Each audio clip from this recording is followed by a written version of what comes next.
it's a complicated issue. There is no one size fits all. Many folks who find themselves on the street have been through years of trauma. In reality, they're no different than us. They're just the general population. I don't know how you define issue, but there's definitely an issue, I guess. I don't know if it's like a problem or just like a really big problem, but I definitely see homeless people walking around Green Street, I guess. I guess you could see homeless people in Chicago, and I guess I see homeless people in every like major city. So I don't know if it's like a bigger problem than usual. When you go on Green Street, have you ever been asked for money? Plenty of times, yes. How often do you actually give money when they ask you? Rarely. I'm stingy. Yeah. Or I don't have coins. Probably like once every year. About 50% of the time. How much do you give? I give $5, $1, yeah. It depends on what I'm carrying at the moment. What do you think other people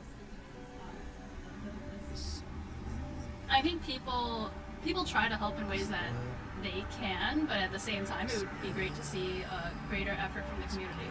Programs to help them kind of eat or find a place to sleep for the night.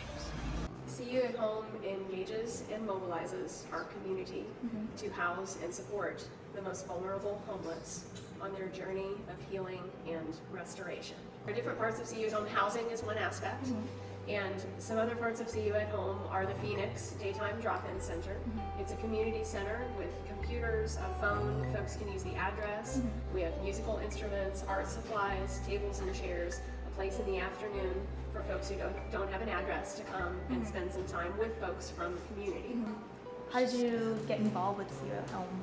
About 4.5 years ago, I was put in a situation where a gentleman from the street actually prayed for us. We were going out to help them volunteering with sack lunch and some underwear and socks and stuff, and that man prayed for us, and that was a real key to me realizing, wow, these are just people, and some of them have the same faith I do, and here's this man who has virtually nothing praying for me, for God to bless me and take care of me.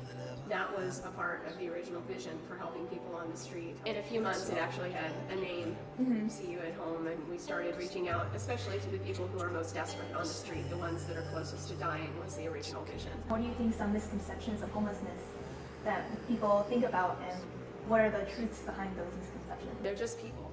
And I think you can stereotype any class. You can assume that a certain race is going to act a certain way, or that person with a certain job, a person who picks up garbage, is a certain kind of person, and that's just not true. And it's the same with folks who don't have an address. There's just a myriad of different experiences out there that cause people to end up in a homeless situation. For people who have negative views on homeless people, what would you want to tell them? A person without an address really is no different than you. They're just someone who has been through a set of life circumstances that has resulted in them not having a place to live. One thing that I encourage folks to think about is to take a hard look at your living situation right now, your finances, where your funding is coming from, your nest egg that you have socked away, and think about what would happen if you had a medical disaster happen, or you lost a job and you lost your family. We're all just 1 or 2 steps away from not having an address. So that's something that should give us compassion for someone who has fallen on hard times and they find themselves in that situation. They're really not any different than we are. That's why it's an us. It's not, it's a we, it's not an us and a them. We're all part of one population.